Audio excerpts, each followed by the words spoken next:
नमस्कार दोस्तों, खास मुलाकात आशु भाई गुरजी के साथ आप सभी का स्वागत है। आप जानते हैं दोस्तों, कहते हैं जिसके पास कुंडली नहीं होती उसके पास हाथ होता है, जिसके पास हाथ की जानकारी नहीं होती तो ज़्यादातर कुंडली से हम मिलान करते हैं। दोस्तों, हम हर बार सोचते हैं कि अच्छा क्या करें, ज़िंदगी में सबसे ज़्यादा अच्छा क्या करें। सोचते रहते हैं और जब हम अच्छा करते सोचते रहते हैं अच्छा नहीं होता है तो फिर हमारे दिमाग में कोई तरीका आता है। आज मैं आपको एक बात बता दूं कि जीवन में सब कुछ अच्छा होता है, बुरा भी अच्छा होता है, लेकिन हम समझ नहीं पाते कि क्या है और कैसे है। हमारे जीवन में हम एक बात जान लें, रेखाओं से ज़्यादा हमारे जो माउंट्स हैं, पर्वत हैं, ज़्यादा जानकारी देते हैं। लेकिन ज़्यादा जानकारी हमारे दिमाग में होती है। हम क्या करें क्या ना करें, क्या अच्छा रहेगा क्या बुरा रहेगा। हजारों बात सोचते हैं कि हमें क्या पहनना चाहिए, हम कौन सा पत्थर पहने, किसी से पूछने जाते हैं।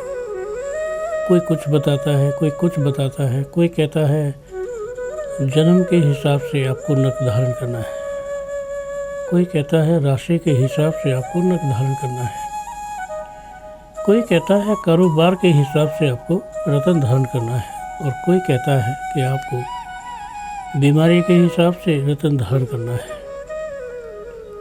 आज आप सीख जाएं कि कैसे आप जानेंगे कि आपके हाथ में कौन सा रत्न पहनना चाहिए और क्यों पहनना चाहिए। वो रत्न पहनने से आपको लाभ होगा या नहीं होगा, होगा ही होगा। तो ऐसा क्या तरीका है, ऐसा क्या विज्ञान है कि हम अपने हाथ में देखें कि हमें कौन सा रत्न धारण करना चाहिए, कब करना चाहिए, उससे क्या लाभ होना चाहिए। ये सब हमारे जीवन में आते हैं। आज हम सबसे पहले जिस रत्न की बात कर रहे हैं वो पुखराज है। आप अपने हाथ में देखो, पहली उंगली जो अंगूठे के पास है, इससे यहाँ पर ये क्षेत्र बड़ा हो तो इसका मतलब है आपका गुरु पर्वत बड़ा है, जुपिटर बड़ा है, बृहस्पति बड़ा है। और बृहस्पति आपका अच्छा है तो इसका मतलब है आपको रत्न पहनने की ज़रूरत नहीं है। अगर ये ख़राब है, दबा हुआ है, आपको पता है अगर ये रत्न आपका दबा हुआ है, ये पर्वत आपका दबा हुआ है, ऐसे दबा हुआ है, ठीक नहीं है, उठा हुआ नहीं है, तो आप पढ़े लिखे भी बेकार हैं।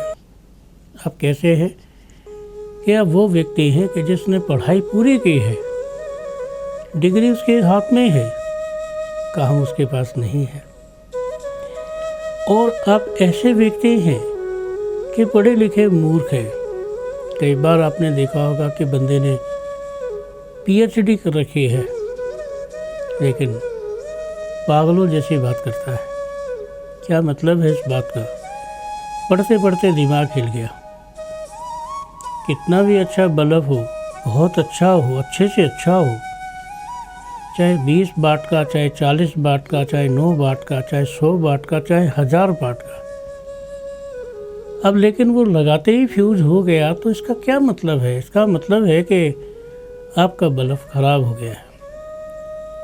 इसका मतलब है कि बृहस्पति का जो क्षेत्र है आपका वो ठीक नहीं है।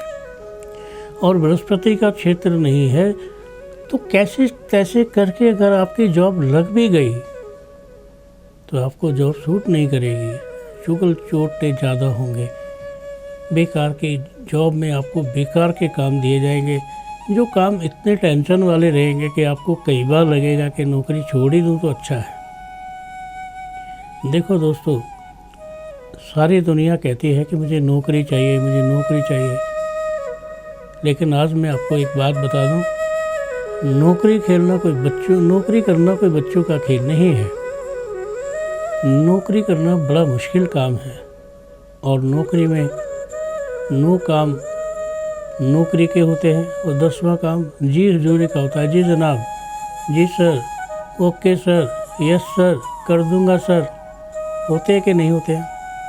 अब 10वां काम होता है जी हुजूरी का, और वही हमसे होता नहीं है। वहाँ पर बढ़िया किस्म के चापलूस की ज़रूरत होती है। वहाँ पर ऐसे आदमी की ज़रूरत होती है जो हमेशा बटरिंग करे, हमेशा मक्खन लगाए, हमेशा अच्छी बात करे। जी सर खाना घर से आया, खाना बहुत बढ़िया है सर, खुशबू ही बता रही है खाना बहुत अच्छा है। जी सर भाभी जी बहुत अच्छी है सर, आपका बड़ा ख्याल रखती है। जी सर आपका बच्चा बड़ा इंटेलिजेंट है। भाई खामे काम, ये 10वां काम हो रहा है। कहते हैं ना, 9 काम नौकरी के और 10वां काम हजूरी का। हजूरी मतलब गुलामी का। जो आदमी 10वें काम में माहिर है, मास्टर है, उसकी नौकरी बढ़िया है। जिस आदमी को 10वें काम का कुछ पता नहीं है, तो चाहे नौकरी के 9 काम कितने भी अच्छे कर ले, फिर 10वां काम अच्छा नहीं है तो यही सुनने को मिलेगा, अरे भाई तुमने कल वो फाइल पूरी नहीं की थी। अरे भाई एक बात बताओ, कोई कह रहा था कि तुमने शराब पी रखी थी। अरे भाई ये बताओ कि तुम कल जल्दी छुट्टी करके चले गए थे। ये अरे भाई लगा रहेगा। और जीवन में एक बात और है दोस्तों, आपकी तकदीर में अगर बटरिंग नहीं है, चुगली नहीं है, मक्खनबाजी नहीं है, तो आप घर में भी कामयाब नहीं हो। घर में भी वही कामयाब है जो बड़े अच्छे तरीके से मक्खन लगा सकता है। जैसे कि अरे भाई सुनते हो, तुम्हारे लिए मैं ये कुछ लाया था, देखना ज़रा कैसा है। मुझे तो बड़ा अच्छा लगा, आपको पता नहीं कैसा लगेगा। खुश, आते ही पैसे दे दिए, खुश, आते ही दिल की बात छू ली, आज बड़े स्मार्ट लग रहे हो कपड़े में, तो खुश। और दोस्तों सही बात है कि एक महिला को अपने घर में अगर अपने पति से कुछ बात अच्छी सुनने को मिले, उससे ज़्यादा खुशी की बात क्या हो सकती है। नहीं तो घर तो बहुत सारे ऐसे भी होते हैं, घर में घुसने से पहले ही झगड़े शुरू हो जाते हैं फ़ोन पे, और घर में घुसते ही महाभारत शुरू हो जाता है और घर के अंदर कोहराम मचने लगता है। खाना पीना तो दूर की बात है, फिर तो रोना पीटना शुरू होता है। हर घर की एक कहानी है, हर घर में एक बात है, तुम्हारी माँ अच्छी नहीं है, मेरी चुगली करती है, तुम्हारी बहन मुझसे ज्वेलरी रखती है, मुझे बताती नहीं है, मुझसे बहुत सारी बातें छुपाती है। ऐसे ही ननंदे हैं, वो भी बोलती हैं कि भैया भाभी ना कुछ खा रही थी, भाभी ना कुछ बात कर रही थी किसी से, खा में खा की बात। ऐसी ही माँ है, बहू आने दे उसको, बताऊंगी, ये लो टेंशन हो गई। और मैं समझती हूँ कि मेरे घर में सबसे ज़्यादा खर्चा होता है, तेरे घर में सबसे ज़्यादा खर्चा होता है।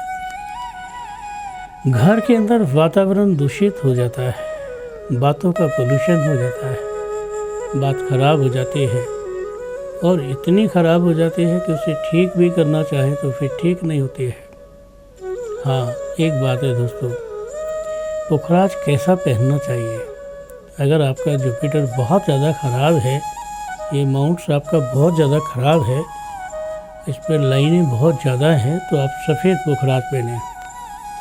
अगर इस पर लाइनें नहीं हैं, दबा हुआ है, कहीं से उठा हुआ नहीं है, तो पीला पुखराज पहनें। ऐसा कुछ नहीं है, उठा हुआ है तो केवल डायमंड पहने, और डायमंड पहनना आपके लिए शुभ रहेगा। दोस्तों यहाँ पर एक बात और है, हमारे जीवन में न जाने क्यों कुछ न कुछ अजीब सा होता रहता है।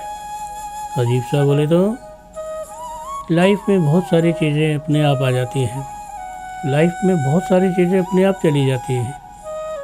कभी हमें अपना घर भरा हुआ लगता है, कभी हमें अपना घर खाली लगता है, कभी हमें लगता है कि हमारे घर में बहुत ज़्यादा किचकिच होती है, और कभी हमें लगता है अरे हमारे घर में तो कोई शोरगुल करने वाला ही नहीं है। आदमी किसी न किसी रूप में, किसी न किसी तरीके से किसी न किसी को जीने नहीं देगा, क्योंकि आदमी जो खुद का अपना स्वभाव है वो ऐसा है कि मेहनत करता है तो दूसरे क्यों नहीं करते, और मेहनत नहीं करता है तो दूसरे सोने क्यों नहीं देते। तो दोनों बातों में फ़र्क हो गया ना, और जब दोनों ही बातों में फ़र्क हो गया तो फिर आप कैसे ज़िंदगी को अच्छे पहलू में लाएंगे। हाँ, एक बात और है, अगर आपका पुखराज अच्छा है तो आपको कोई दिक्कत नहीं आएगी, आपकी जॉब मलाईदार चलेगी, आपके घर में अच्छा कुछ रहेगा। पुखराज जो है घर के रिलेशन भी ठीक कराता है, पुखराज जो है घर के अंदर सुख और शांति भी कराता है, पुखराज जो है आपके मन की बात को पूरा करता है और पुखराज एक बेहतरीन जॉब भी दिलाता है। दोस्तों कहते हैं बहुत शुक्राना है उसका जो बहुत किसी भी तरह के जॉब को पूरा कर ले और खुशहाली से रहे। नहीं तो क्या है, जॉब ना हमें आखिर तक एक टेंशन दे के जाती है, प्रमोशन नहीं हुए, मुझे वो फलाना ग्रेड नहीं मिला, मुझे ट्रांसफ़र नहीं मिल रहा है, मुझे मतलब आप ये समझ लो कि जॉब तो है पर उसके साथ एक पैकेज भी है परेशानी का। और परेशानी का पैकेज पता कैसा है, दिखाई नहीं देगा लेकिन साथ साथ चलता रहेगा, दिखता रहेगा कि वो साथ साथ कोई कदम ताल कर रहा है। और जब साथ साथ कोई चीज़ कदम ताल करती है तो आदमी क्या सोचता है, आदमी बस यही सोचता है कि कैसे करूं, जीवन को कैसे आगे ले जाऊं, किसकी बात सुनूं, किसकी ना सुनूं। आदमी बहुत समझदार होता है, कोई माइका लाल ये नहीं जानता कि उसने गलती की है या नहीं की है, लेकिन वो माइका लाल ये जानता है कि दूसरे आदमी ने मुझे गाली दी है। खुद आप चाहे कितनी भी बड़ी गलती करके बैठे हो, लेकिन दूसरे का अगर अपशब्द भी सुनेंगे तो आपको लगेगा कि इसने मुझे गाली दी है। हमारे ज़माने में एक टीचर हुआ करते थे दोस्तों, और वो टीचर बहुत अच्छे थे। वो हमेशा कहते थे कि गाली कोई भी दे तो उसे बोरी में डाल लो, और क्या होती है गाली, कुछ भी तो नहीं, और उसको फेंक दो। अगर तुम्हें ऐसा महसूस होता है कि कोई तुम्हें गाली दे रहा है तो हम ये सोचते थे कि क्या कहते हैं ये। जब हम बड़े हुए तो हमारी समझ में आया वो तो बड़े समझदार टीचर थे और बड़े हस्त पुस्त थे, मोटे ताजे थे और बड़े खुश दिल थे। कहते हैं खुश रहना, हंसी खुशी में रहना तो कोई टीचरों से सीखे। टीचर सारे एक जैसे नहीं होते हैं, लेकिन बहुत सारे अच्छे भी होते हैं। आप जानते हैं दोस्तों, खास मुलाकात आशु भाई गुरजी के साथ हमेशा आपका स्वागत रहता है। आप भी इस प्रोग्राम से जुड़ सकते हैं, अपनी तमाम समस्याओं का समाधान करा सकते हैं। अगर है आपको कोई प्रॉब्लम, कोई समस्या और ऐसा लगता है कि ठीक नहीं होती है, हम बड़े दिन से परेशान हैं, तो लगाएं फ़ोन और जुड़ जाए हमसे, फिर आपकी समस्या का समाधान हो जाएगा। आज के लिए दोस्तों बस इतना ही। कल फिर करेंगे खास मुलाकात आशु भाई गुरजी के साथ। नमस्कार।